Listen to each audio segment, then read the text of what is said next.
말씀은 누가복음 7장 24절부터 28절까지 말씀입니다.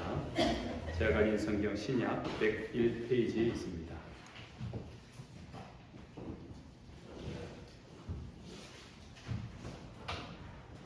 누가복음 7장 24절부터 28절까지 말씀입니다. 함께 합독하겠습니다. 요한이 보낸 자가 떠난 후에 예수께서 무리에게 요한에 대하여 말씀하시되 너희가 무엇을 보려고 광야에 나갔더냐? 바람에 흔들리는 갈대냐? 그러면 너희가 무엇을 보려고 나갔더냐? 부드러운 옷 입은 사람이냐? 보라, 화려한 옷을 입고 사책에 지는 자는 왕궁에 있느니라. 그러면 너희가 무엇을 보려고 나갔더냐? 선지자냐? 옳다, 내가 너희에게 이르노니 선지자보다도 훌륭한 자니라. 기록된 바 보라, 내가 내 사자를 내 앞에 보내노니 그가 내 앞에서 내 길을 준비하리라 한 것이 이 사람에 대한 말씀이라. 내가 너희에게 말하노니 여자가 낳은 자 중에 요한보다 큰 자가 없도다. 그러나 하나님의 나라에서는 극히 작은 자라도 그보다 크니라 하시니. 아멘. 사람마다 자기가 존경하는 사람이 있고 인생의 롤모델이 있을 겁니다.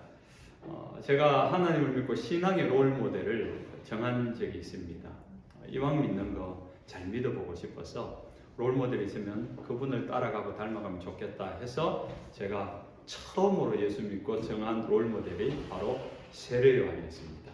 왜냐하면 세상에 어떤 타협하지 아니하고 자기가 믿는 바에 대한 그 진리를 위하여서 정말 꿋꿋하게 나아가고 죽음조차도 두려워하지 않고 그렇게 해결해내는 그런 모습이 굉장히 좀 있어 보였다, 좀 멋있다, 그렇게 느껴졌기 때문인 겁니다. 그런데 이 말씀을 오늘 읽었던 이 본문을 읽고 나서 제가 거의 40년 만에, 예수님 믿고 40년 만에 그 롤모델이 좀 바뀌어졌습니다. 그 왜 바뀌어졌는지는 오늘 설교에 다 듣고 나서 목사님이 그래서 세례 요한이 롤모델이 바뀌었구나 라고 이해가 되면 설교를 잘 들은 거고요. 이해가 안 되면 설교 다시 들어야 됩니다. 그리고 유튜브에 가서 다시 들으면서 그게 무슨 말인지를 결론을 여러분이 내시기를 바랍니다. 우리 지난주 말씀에 이었습니다. 세례 요한이 옥에 갇혔어요. 옥에 갇혀서 자기는 이제 죽을 날이 얼마 안 남았으니까 예수님이 메시아가 맞아야 되는데 메시아가 당신이 맞습니까? 오실 메시아가 따로 있습니까? 그렇게 물었을 때 예수님이 대답을 제자들에게 주었고, 그리고 정말 예수님이 메시아로 오신 분이 맞구나라고 세례 요한이 확신을 하게 되었다 그랬죠. 그리고 잠잠히 자신의 죽음을 평안히 맞이하게 되었다까지가 지난주 말씀이었습니다. 그렇게 세례 요한의 제자들이 광야에 있던 예수님에게 나왔다가 돌아간 그 자리에 그 현장에 남겨진 예수님과 사람들이 있는 가운데 지금 예수님이 하시는 말씀입니다. 그 사람들 남겨진 군중들에게 질문하는 겁니다. 24절이죠. 너희가 무엇을 보려고 광야에 나갔더냐? 그걸 묻는 겁니다. 세례 요한이 광야에서 하나님의 복음을 외치는 자였잖아요. 그러니까 세례 요한이 전하는 그 메시지를 들으려고 사람들이 광야로 나갔는데 그 유대 전역, 갈릴리 전역 여러 지역에서 사람들이 몰려들었다고 했지 않습니까? 그 사람들이 지금 예수님 있는 자리에 몰려들어서 너희들이 광야에 뭘 보려고 나갔던 것이냐라고 묻는 것입니다. 그때 왜 광야 갔니? 그때 뭘 기대하고 뭘 보려고 광야로 간 것이니? 라고 예수님께서 물으시는 질문입니다. 그러면서 예수님 대답을 합니다. 25절 질문이죠. 바람에 흔들리는 갈대냐? 부드러운 옷 입은 사람들이냐? 그런 사람들은 왕궁에 있다. 계속해서 질문을 이어가고 있습니다. 너희들이 광야 나간 것이 흔하게 자라나고 있는 그냥 그 갈대, 바람에 흔들리는 갈대나 보려고 간 거 아니잖아. 그게 무슨 아름답고 아름드리 나무고 그늘이 있어, 아니 무슨 열매를 맺기 위해서 그걸 따기 위해서 나간 거 아니지 않느냐. 아무 데나 볼 수 있는 그 흔들리는 갈대나 보려고 광야 나간 것 아니지 않느냐. 그럼 부드러운 옷 입은 사람을 보려고 갔느냐? 부드러운 옷 입은 사람들이라는 것은 권력과 기득권을 가진 세력을 말합니다. 돈을 가졌고 힘을 가졌고 권세를 가졌고 뭔가를 결정권을 가진 그런 기득권의 사람들은 부드러운 옷, 비단 옷 같은 거, 실크로 된 옷 입고 다니죠. 그런 사람들이 광야에 있지 않잖아. 그런 사람들은 왕궁에 있지 않느냐, 다운타운에 가야지 있지 않느냐. 지금 그 이야기를 하고 있는 것입니다. 그런데도 내가 광야로 간 것은 결국은 무엇이냐? 세례 요한 한 사람 보려고 간 거 아니냐?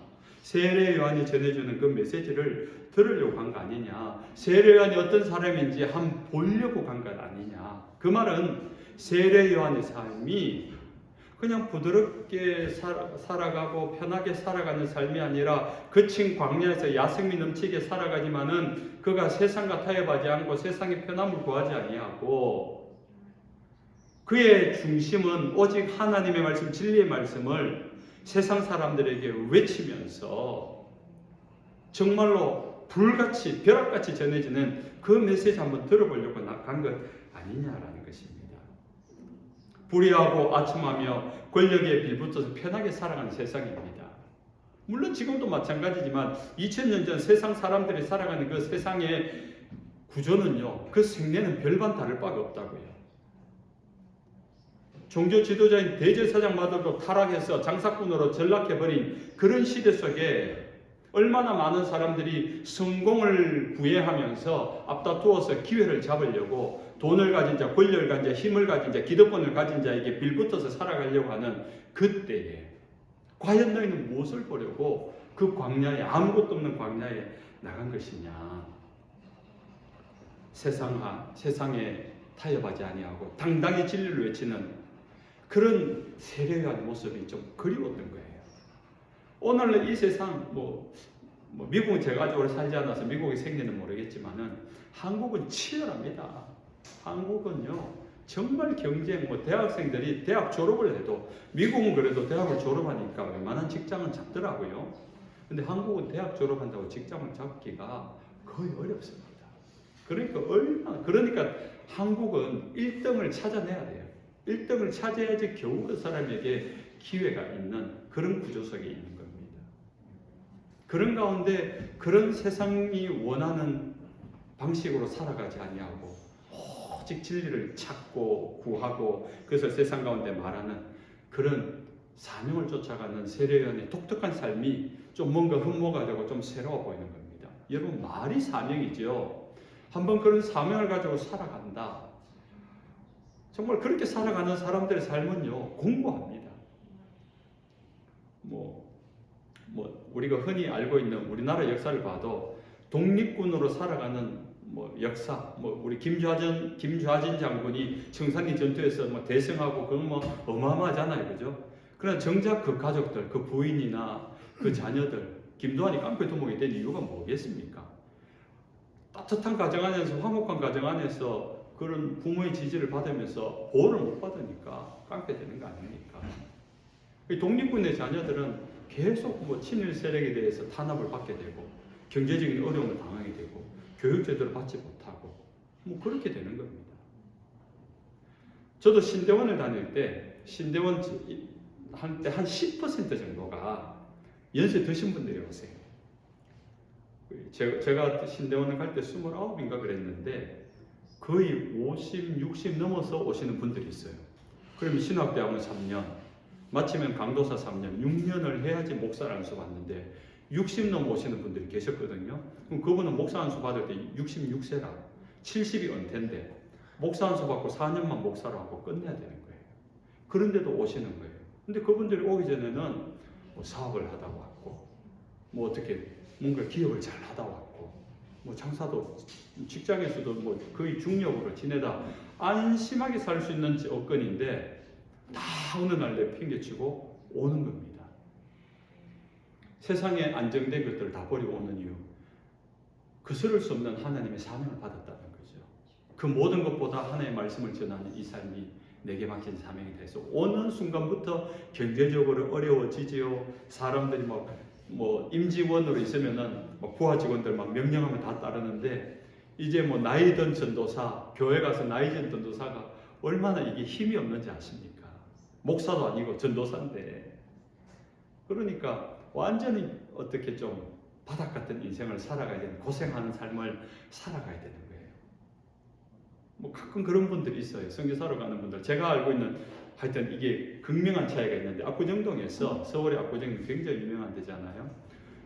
그 직원 의사로 10몇 명을 데리고 있는 원장님이 계셨는데, 그건 한 달 수입이 뭐 수십억이 되는, 어떻게 보면 병원의 매출이라고 해야 되나 그런 데인데, 이분이 하나님의 은혜가 너무 강하니까 그거 다 넘기고 정리해서 중앙아시아로 들어가서 의료 사역을 하고 계시는 거예요. 아무도 그분을 몰라줘요. 근데 그곳에서 월급 받는 것도 아니고 자신이 그동안 모아놓은 것들 가면서 까먹으면서 그냥 의료 장비 들고 가가지고 중앙아시아를 돌아다니면서 그 고원에 그 전기도 안 들어놓은 그 유목민들 사이에 치료하면서 복음을 전하는 거예요. 근데 그렇게 행복하대. 한 달에 막 통장에 몇십억씩을 꽂혀도 뭐 그 좋죠. 돈 꽂히면 좋죠. 근데 그것과 비교할 수 없는 그런 은혜를 누린다. 그런 고백을 하는 선교사님이 있습니다. 세례요한의 삶이 그런 삶인데 우리가 선뜻 그것을 닮아가기는 쉽지 않을 것입니다. 그래서 예수님이 묻습니다. 예수님이 과연 너희들은 뭘 보려고 그것에 나간 것이냐? 그런 세례요한의 삶에 도전받아서 광야로 나갔던 건 아니냐? 여러분 이거 정말 이해돼요. 우리가 세상 속에서 정신없이 살지만은 내가 세상 사람과 똑같은 방식으로 살아가지만은 우리 마음 한켠에는 내가 이렇게만 살면 안 되는데 하나님 주신 사명이 있는데 하나님 뜻을 이루는 삶을 살아야 되는데 거룩함으로 살아야 되고 정직함으로 살아야 되고 의로움으로 살아야 되고 정말 하나님 앞에 가치 있는 삶을 살아야 되는데 믿음으로 살아야 되는데 그 신실한 신앙으로 살아야 되는데 하는 마음이 여러분 있지 않습니까? 우리 마음 한켠에 그렇게 있어요. 아니 저는 그게 다 있다고 생각을 해요. 근데 그것이 이제 살아나고 꽃을 피우느냐 아니면 끝까지 묵살되어서 죽느냐의 차이인 것 같은데 그나마 이렇게 교회를 오면서 이런 메시지를 받으면서 우리는 자꾸 거기에 자극이 되어서 꽃을 피워야 돼요. 하나님의 사명이 여러분의 인생 가운데 꽃 피우기를 주님의 이름으로 축원합니다. 함부로 아멘하면 안 되는지 알고 있죠. 하나님 내가 사명 받아서 이 거룩함으로 살겠습니다. 쉽지 않은 결단입니다. 예수님이 지금 그 광야에 모여든 사람들에게 도전하고 있는 겁니다. 여러분은 무엇을 보려고 오늘 여기서 나왔느냐? 오늘 우리식으로 적용을 하면요. 예수님이 지금 이 강단에서 말한다면은 여러분 오늘 뭘 보려고 교회 왔습니까? 오늘 이 교회 와서 뭐 들으려고 교회 온 거예요? 지금 예수님 이렇게 묻는 것과 같은 겁니다. 그럼 예수님 앞에 있는 그분들이 당황스럽겠죠. 제가 여러분에게 한 사람 한 사람 오늘 뭐 때문에 교회 왔습니까? 오늘 무슨 말씀을 들으려고 기대하면서 왔습니까? 물으면 여러분 당황스럽지 않겠습니까? 갑자기 물으면. 정말 이 예수님이 그 사람들에게 뼈 때리는 말을 한 거예요. 그 심중 깊숙한 곳에 묵살하면서 묵혀두었던 그러나 사장을 시키지 않았던 없애지 않았던 사람들 속에 있었던 그 거룩함의 열정들에 대해서 불을 지피고 있는 겁니다. 너희들이 그때 그 광야로 나간 것이 성공하고 싶은 나간 거냐? 돈 많이 벌고 싶은 것이냐? 아니 마음의 위로가 좀 받고 싶어서 내가 너무 상처받으니까 좀 공감받고 싶어서 나간 거냐? 그런 것이 목적이라면요 잘못 찾아와. 마음의 위로와 안정을 원한다면요 미국에 있는지 모르겠습니다. 한국인 건 많아요. 마음 수련 해가지고 그게 정산동가 하는 이단이에요. 그 마음 수련하는 거 있어요. 가면은 마음 하면서 이렇게 수련을 해요. 편안하게. 막 공감받고 싶거나 사람들이 막 너무 상처받아요. 공감받고 싶어요. 그래서 교회 와서 공감받고 싶어요. 아니요, 차라리 그분은요 심리상담사에 가서 상담을 하면요 이분들은 돈 받고 하니까 잘 들어줍니다. 공감해주고요. 막 정말 잘 들어줘요. 돈 좀 벌고 교회 나와서 좀 기도하면서 돈 버는 걸 좀 얻고 싶어요. 그분은 뉴욕으로 가야죠. 월스트리트가로 가서 재테크 전문가를 만나가지고 상담을 받고 아주 좋은 안정적인 투자자를 찾고 그게 오히려 돈 버는데 더 빠를 겁니다. 병이 걸려서 낫기 위해서 왔습니까? 좋은 의사를 찾아가야죠. 의사에게 처방을 받고 진료를 받고 그러면 더 효과적으로 빠르게 치료가 될 겁니다. 왜 교회를 나오신 겁니까? 오늘 여러분이 교회를 나오신 이유가 무엇입니까? 공감받으려고? 치료받으려고? 내 앞길을 좀 열어서 성공해 보려고? 지금 예수님이 그 이야기하고 있는 겁니다. 우리가 교회에 나오는 이유, 지금 사람들이 예수님 앞에 모여든 이유와 같습니다. 무엇 때문에? 왜 교회에 오는 것인가?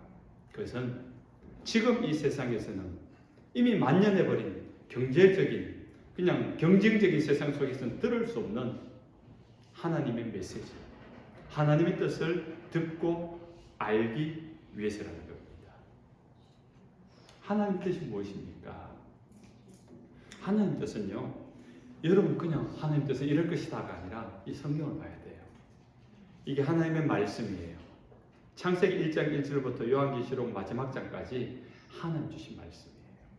하나님의 말씀을 기록했다고요. 그래서 우리 교회 홈페이지 들어가면은 스크리튼 한인교회는 하나님의 말씀이 하나님께서 기록한 말씀, 하나님의 영감으로 기록된 말씀이고 정확무오한 이 한문인데 정확하고 실수가 없는 하나님의 말씀으로 믿습니다라는 고백을 하고 있어요. 그럼 창세기 1장이 무엇을 말하는지 아십니까? 창세기 1장은 하나님의 나라를 말합니다. 창세기 1장 28절에 하나님께서 그들에게 복을 주시며 그들에게 이르시되 생육하고 번성하여 땅에 충만하라. 땅을 정복하라. 바다의 물고기와 하늘의 새와 땅 위에 생명 있는 모든 것들을 다스리라. 생육하라, 번성하라, 충만하라, 정복하라, 다스리라. 하나님의 나라입니다. 하나님의 나라로 충만하고 정복하고 다스리는 것. 근데 우리는 특히 대한민국은 외세 침략을 받아가지고 뭐 정복, 뭐 다스림 이러면은 좀 경기가 있어요. 근데 그런 힘 있는 자가 강제로 뺏는 정복이 아니라 하나님의 사랑으로 정복하는 거예요. 하나님의 자비하심으로 정복하는 거예요. 하나님의 공의로 다스리는 거예요. 하나님의 긍휼하심으로, 그 친절하심으로 이 나라를 그냥 충만하게 채우는 거예요. 그냥 막 사랑이 뚝뚝뚝, 긍휼이 뚝뚝뚝, 인자와 자비하심이 그냥 온화하게 넘쳐나는 게 하나님의 나라인 거예요. 그러면서도 억울한 것이 없고 불의한 것이 없는 하나님의 거룩함과 공의로 다스리는 충만한 나라. 그렇게 하나님이 세상을 지으셨어요. 그렇게 하나님의 거룩한 뜻대로 날마다 지으셨어요. 첫째 날 지으시고 둘째 날 지으시고 그렇게 날마다 지으시면서 얼마나 보기 좋았던지 하나님께서 친히 보시기에 좋았더라. 보시기에 좋았더라. 보시기에 심히 좋았더라. 하나님의 나라는 보면 볼수록 좋고요. 경험하면 경험할수록 더 심히 좋아지는 나라인 겁니다.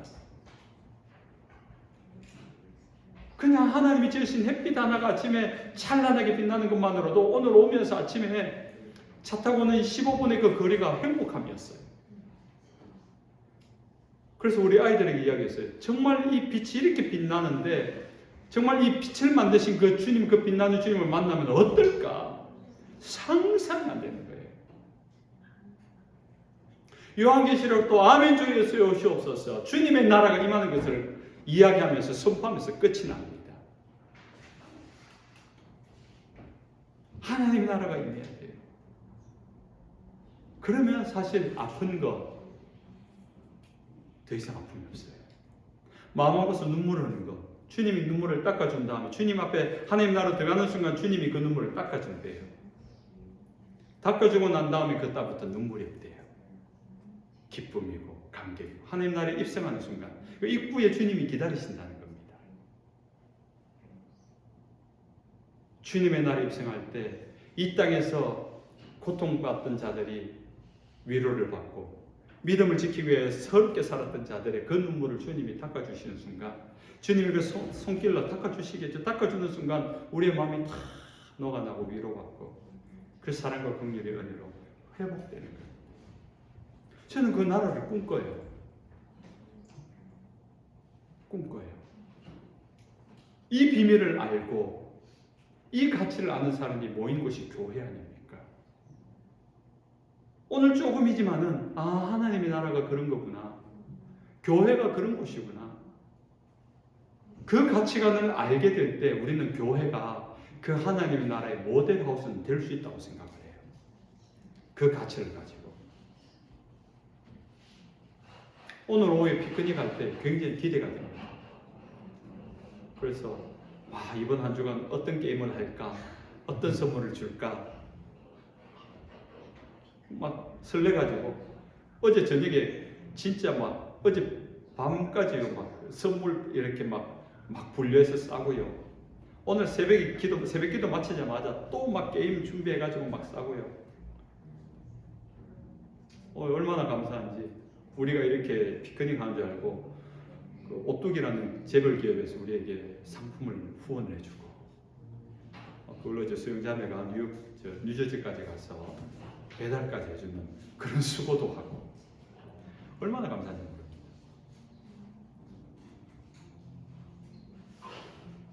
오늘 하루 하나님의 나라를 누려보십시다. 이 예배 가운데 하나님의 나라를 누려보셔야 됩니다.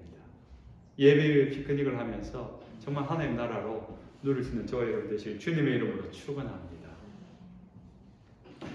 예수님은 묻고 대답하면서 지난 400년 동안 구약이 끝나고 신약이 시작되는 400년 동안 영적인 암흑기예요.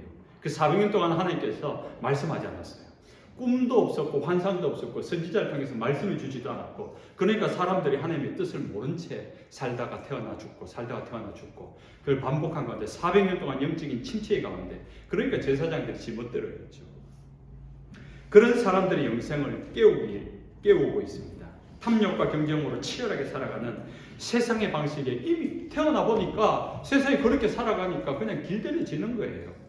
여러분 이 시대 속에서 우리가 하나님 믿는 게 얼마나 힘든지 아세요? 미국에서 사는 여러분들 미국에 하나님 믿는 사람이 많습니까? 안 믿는 사람이 많습니까? 안 믿는 사람이 많아요. 하나님 믿는 사람이 가진 권력이 큽니까? 안 믿는 사람이 가진 권력이 많습니까? 안 믿는 사람이 많아요. 하나님 믿는 사람이 가진 돈이 많을까요? 안 믿는 사람이 가진 돈이 많을까요? 안 믿는 사람이 많아요. 돈, 권력, 모든 기득권 하나님 안 믿는 사람들이 가졌어요. 대부분 가졌어요. 그럼 이 세상은 누구 편하게 구조를 만들어 놓겠습니까? 안 믿는 사람 중심으로 만들어 놓았어요. 그런 속에서 우리가 믿음으로 살아가려고 하면 얼마나 힘이 들겠습니까? 그런데 그런 세상 속에서 태어나서 이 아이들이 태어나 자라니까 자연스럽게 그 세상의 방식에 익숙해지는 겁니다. 그럼 가만히 있으면 세상의 방식이 자연스러운 거예요. 이제는 정말 하나님의 말씀과 하나님의 원리와 법칙을 가르쳐야 돼요. 신앙을 우리의 자녀들을 가르쳐야 되고 여러분이 배워야 되고 여러분이 이렇게 살려고 노력해야 돼요.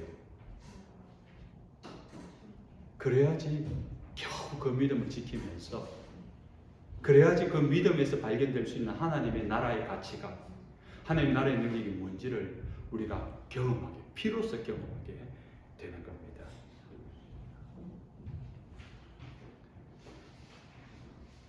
예수님께서 이런 세례요한을 통해서 사람들에게 말하기를 여자가 낳은 자 중에 요한보다 큰 자가 없다라고 이야기합니다. 여러분 가운데 여자에게서 태어나지 않은 사람이 있습니까? 앞으로는 이제 그게 좀 달라질지 모르겠는데 모든 인류는요 여자에게서 태어나잖아요. 모든 사람은. 그런데 그 여자에게서 태어난 자 중에 가장 큰 자, 위대한 자라고 합니다. 세례요한. 대단한 일이죠. 그런데 왜 세례요한이 가장 위대할까를 생각해 보았습니다. 세례요한은 선지자입니다. 하나님의 일을 하고 하나님의 뜻을 세상 가운데 가르치는 말씀을 전하는 선지자입니다. 그럼 구약에 선지자가 없었나? 선지자 많았죠. 당장 모세 400년 넘게 종살이하던 노예 생활에서 민족을 해방시킨 민족의 지도자입니다. 이스라엘 나라를 주권을 다시 회복하여 세운 지도자입니다. 대단하지 않습니까? 또 엘리야 수많은 기적과 능력을 행하죠. 엘리야가 기도 한번 하면요 그 능력으로 비가 멈춰버려요. 3년 반년에 비가 오지 않습니다. 가뭄 속에 있었는데 이 기후 변화, 이 가뭄과 이 홍수는요 지금 21세기에도 과학으로도 해결할 수 없는 문제인데 엘리야가 기도 한번 하니까 비가 와. 그래서 더 나아가서 죽은 사람을 어린아이를 안고 기도하니까 죽은 사람이 살아나기까지 해요. 구약의 능력, 죽은 사람을 살리는 능력, 유일한 선지자가 엘리야입니다. 근데 거기에 비해서 세례요한은 그런 기적도 없어요. 민족의 지도자도 아니에요. 그냥 겨우 광야에서 겸손하게 살고 메뚜기 집어 먹으면서 약대터로 입고 가면서 그냥 그렇게 살았는데 한번 외치는데 그냥 쉰 목소리로 회개하라 정부가 갔다 이렇게 외치는 정도였는데 담대할 뿐이지 그가 뭐가 그렇게 위대해. 그런데 예수님께서 모든 인류를 심판하신 예수님께서 판단하시기를 여자가 낳은 자 중에 지금 인류사 중에 세례 요한보다 큰 자가 없다. 가장 위대한 인생을 살았다는 겁니다. 우리는 위대함을 생각할 때 업적을 생각해요. 나의 업적, 나의 공로. 우리 교회에서만도 그래요. 오늘로 치면은 오늘 피크닉의 주 업적은 김재원 목사다. 미안합니다. 용서하고 들으십시오. 막 선물 이렇게 모으고 막 게임 짜고 번호 붙이고 했으니까 일 많이 했으니까 당연히 우리 교회에서는 목사님이 짱입니다. 이렇게 말할 수 있어요. 목사를 비교해서 좀 기분 나쁘죠. 용서하시고 들으십시오. 근데 그것이 세상 속에서 마찬가지예요. 회사에서 업무를 하는데 어떤 사람이 이번에 아이템이 좋아서 대박이 났다. 너 업적, 너 공로, 너 능력 최고야. 자기가 했는 그 일들의 업적들을 통해서 그 사람이 하는 일들이 위대함으로 큰 일로 나타나잖아요. 그러면 그걸로 인해 가지고 승진도 되고 상여금도 받고 이런 거 아닙니까? 우리는 거기에 길들여져 있다고요. 근데 성경에서조차도 우리는 모세가 더 큰 사람 같고 엘리야가 더 큰 사람 같아요. 더 위대한 일을 했고 더 가치 있는 일을 한 것 같기 때문에. 그래서 우리가 성경을 보면서 깨달아야 돼요. 그런 인생을 보면서 예수님의 기준은 평가는 다르다는 겁니다. 우리는 구약 그러면은 모세도 있고 엘리야도 있고 다윗도 있고 위대한 사람이 너무너무 많은데 왜 별로 전쟁터에 나가본 적도 없는 세례요한을 가장 위대한 사람이라고 할까? 고민해야 돼요. 그래서 살펴보면은 그럼 세례요한이 무슨 일을 했는가? 혼자 사막에 들어가서 두문불출을 하다가 그가 세상에 드러나서 약 3년 정도 예수님 생이 비슷하게 예수님이 더 짧게 살았으니까 한 2년 정도 짧게 살았지만은 그가 한 일이 뭔가를 주목해야 됩니다. 그가 한 일은 회개하라 천국이 가까웠다. 이제 이 땅에 오신 구약의 그 세월 동안에 그 2000년 세월 동안에 기다려왔던 메시아가 오신다 라고 이야기한 거예요. 결국 구약의 수많은 선지자들이 끊임없이 이야기하는 것이 우리에게 메시아가 오신다. 메시아가 오시면은 하나님 나라가 임하게 되고 하나님의 통치가 시작되어진다. 결국은 그 모든 선지자들이 주목하여 보는 것은 메시아가 오심에 대한 이야기 예언을 해온 거예요.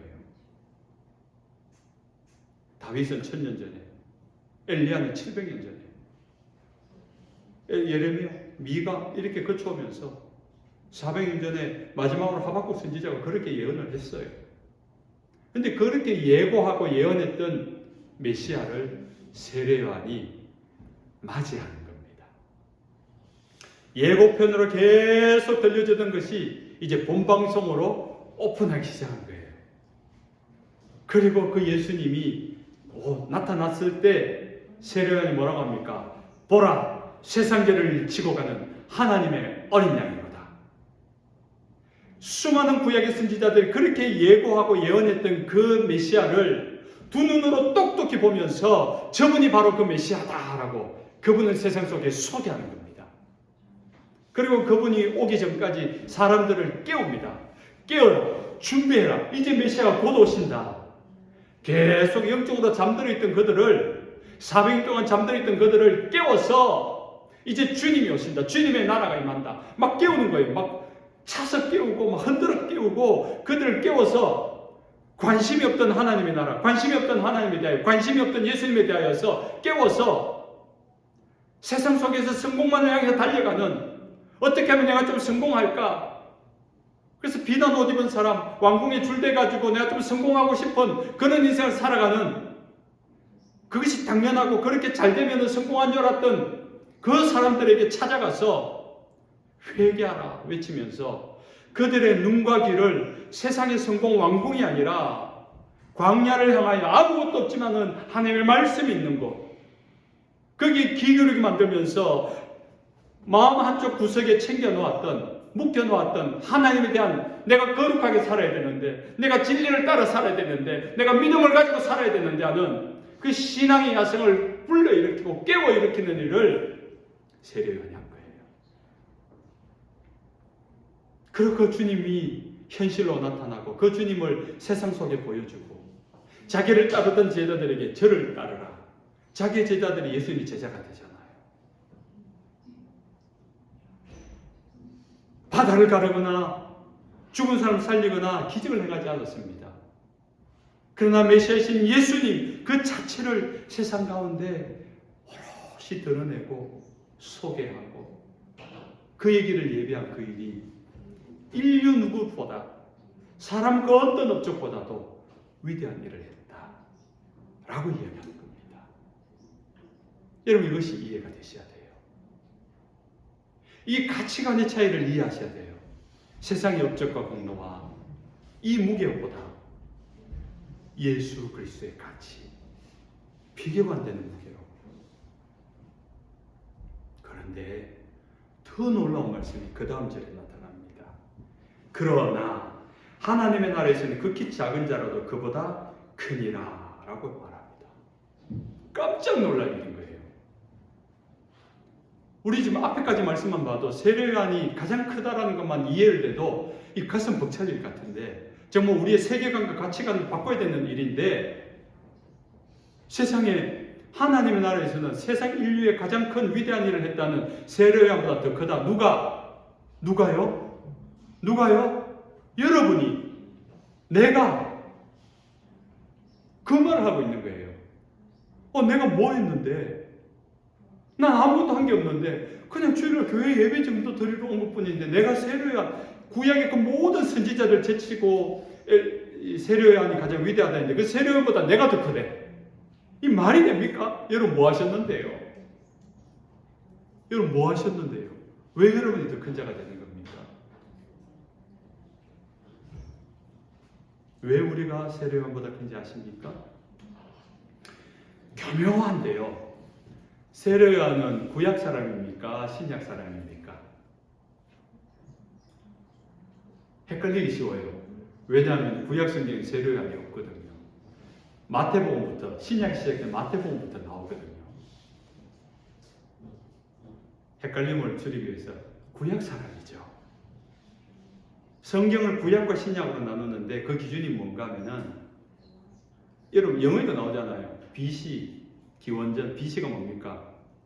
Before Christ. 예수님 이전이에요. 예수님 이전의 시대의 사람은 다 구약 사람이에요. 예수님이 오시기 전에 세례요한이 예수님이 오시고 태어났습니까? 예수님 전에 태어났습니까? 예수님 전에 태어났어요. 6개월 전에 태어났어요. 그리고 예수님이 사역 전에 세례요한이 사역을 했고, 예수님 십자가의 구원을 이루기 전에 세례요한이 죽었어요. 그래서 세례요한은 구약의 마지막 선지자라고 합니다. 구약 사람이에요. 신약에 기록된 유일한 구약 사람. 그래서 예수님에 대해서 소개하고 세상죄를 지고 가는 하나님의 어린 양을 보라라고 이야기했잖아요. 근데 거기에 힌트가 있습니다. 세상죄를 지고 가는 하나님의 어린 양을 보라라고 했지만은 세상죄를 지신 모습은 세례요한이 봤습니까? 못 봤습니까? 못 봤죠. 세상죄를 진다고 해서 세상의 모든 인류의 죄를 위하여 십자가에 죽으신 때가 우리의 세상죄를 지시는 순간인 겁니다.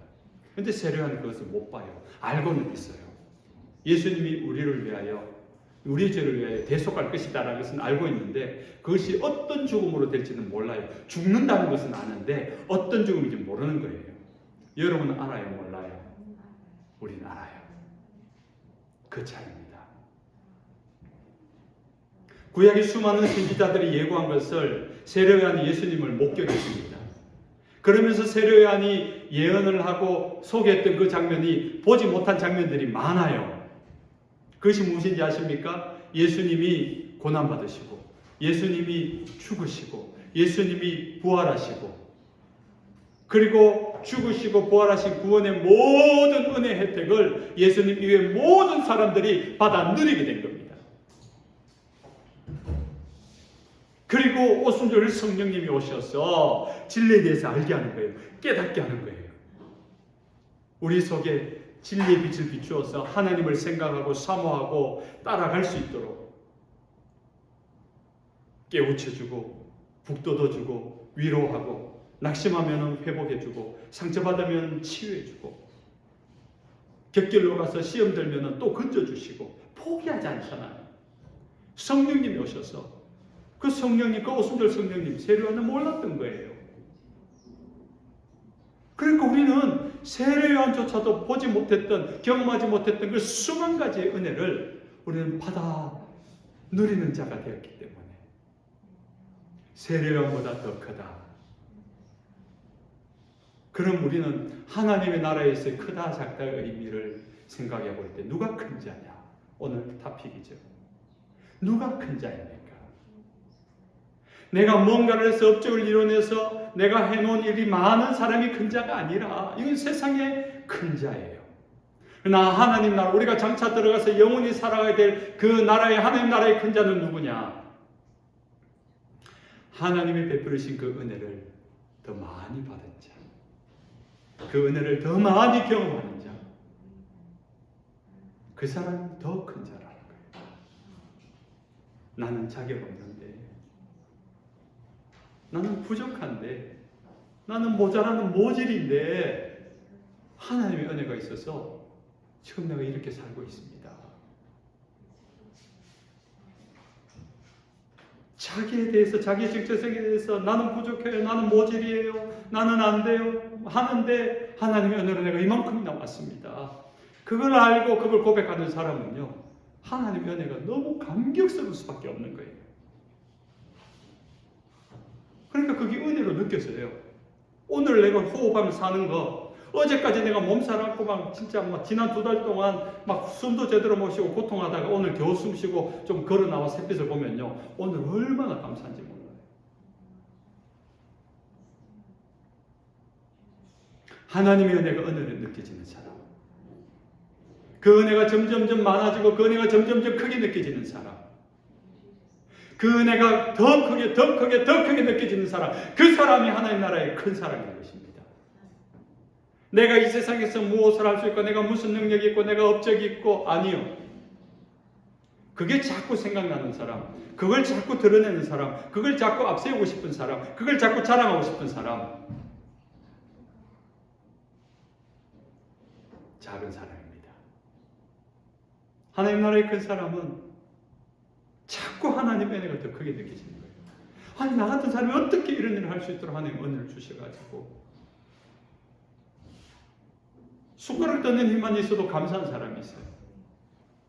오늘 내가 한 끼 밥을 먹어도 감사한, 그 사람은 은혜가 큰 사람인 거예요. 그래서 여러분, 교회 와서 자랑할 게 없어요. 우리 인생 가운데 우리가 뭔가 업적이나 공로를 내놓을 게 없다고요. 명확합니다. 예수님의 말씀입니다. 하나님의 나라에서는 너희가 세례요한보다 더 크다. 너희가 하나님께 받은 은혜가 더 크기 때문이다라는 겁니다. 말씀을 했습니다. 사랑하는 스크래튼 가족 여러분, 기죽지 마시고 다시 한번 부릅니다. 사랑하는 스크래튼 가족 여러분, 오늘 이 비밀스러운 말씀을 여러분이 깨닫게 된다면, 그래서 여러분이 그것이 위로가 되고 격려가 되고 오늘 이후로 내가 하나님의 은혜를 사모하면서 살아가게 된다면 여러분 세상에 부를 곳이 없는 사람이 됩니다. 이미 하나님 나라에서 여러분 주목받는 사람이고 날마다 하나님의 은혜가 더 커져가는 사람을, 그 인생을 살아가기 때문에 우리는 이미 하나님의 은혜를 받은 자예요. 그 은혜가 없이는 이 자리에 앉아있을 수 없습니다.